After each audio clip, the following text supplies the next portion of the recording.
మాజీ సీఎం కేసీఆర్ వ్యాఖ్యలకు మంత్రి ఉత్తమ్ కుమార్ కౌంటర్ ఇచ్చారు. ఇరిగేషన్ శాఖను నాశనం చేసిందే కేసీఆర్ అన్నారు. 10 ఏళ్ల అధికారంలో ఉండి ఒక్క ప్రాజెక్టును పూర్తి చేయని కేసీఆర్ తమ నిబద్ధతపై ప్రశ్నించడం తగదు అన్నారు. ఏపీకి 500 టీఎంసీలు ఇవ్వాలని అపెక్స్ కౌన్సిల్లో ఒప్పుకుంది. కృష్ణా జలాల విషయంలో పాలమూరు, నల్గొండను మోసం చేసింది కేసీఆర్ ప్రభుత్వమేనని ఆరోపించారు.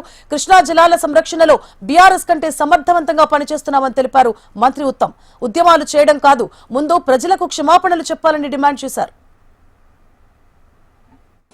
90% అబద్ధాలు, అసత్యాలు మాట్లాడడం, అది ఒక మాజీ చీఫ్ మినిస్టర్ గా 10 years చీఫ్ మినిస్టర్ ఉండి మరి ఈ విధంగా ఇరిగేషన్ విషయంలో అయితే పచ్చి అబద్ధాలు మాట్లాడాడు. ఇంత దారుణంగా దుర్మార్గంగా ఎవరన్నా ఇరిగేషన్ సెక్టర్ ని నాశనం చేసినంటే అది కేసీఆర్ గారు అని చెప్పి మనం చేయాలి.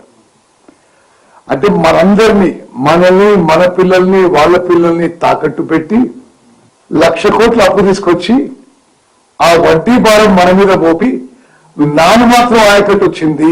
ఈరోజు ఆయన పూర్తిగా ఫోకస్ చేసి మాట్లాడిన పాలమూరు జిల్లా గురించి మాట్లాడదాం. అప్పటికే పెండింగ్ లో ఉన్న, ఆయనే అన్నాడు, పెండింగ్ లో ఉన్న ప్రాజెక్టులు కల్వకుర్తి, నెట్టెంపాడు, భీమా, కోయిల్ సాగర్ ఎందుకు పూర్తి చేయలేదో కేసీఆర్ గారు సమాధానం చెప్పాలి మెమరీ గారి ప్రజలకు అని చెప్పి అడుగుతున్నా. అదేవిధంగా ఎస్ఎల్బిసి ఎందుకు పూర్తి చేయలేదో మరి నల్గొండ ప్రజలు అడుగుతున్నారు. డిండి ప్రాజెక్ట్ ఎందుకు పూర్తి చేయలేదో నల్గొండ ప్రజలు అడుగుతారు. 1.5 years లో పూర్తి చేస్తా ఉన్న లిఫ్ట్ ఇరిగేషన్ స్కీమ్స్ ఒక్కదనే పూర్తి చేసిండ్రా. పాలమూరు రంగారెడ్డి ప్రాజెక్ట్ లో కేసీఆర్ గారు ఒక్కెకరం ఉన్న ఆయకట్టు ఇచ్చిండ్రా మీరు? ఇవ్వలే. 27,000 కోట్లు ఖర్చు పెట్టి ఒక్కెకరం ఆయకట్టు ఇవ్వలే.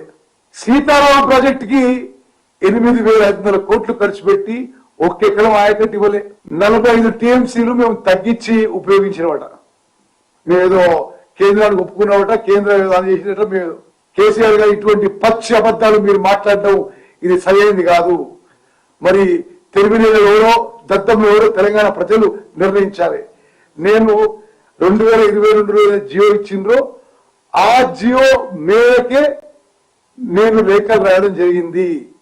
ఈ విధంగా ఏదో ద్రోహం ఏదో అయిపోయింది అంటే ఇట్లా ఉట్టిగా అబద్ధాలు చెప్పి ఏదో ఉద్యమం చేయాలంటే ఉద్యమం కాదు. కేసీఆర్ గారు ముందు క్షమాపణ చెప్పండి.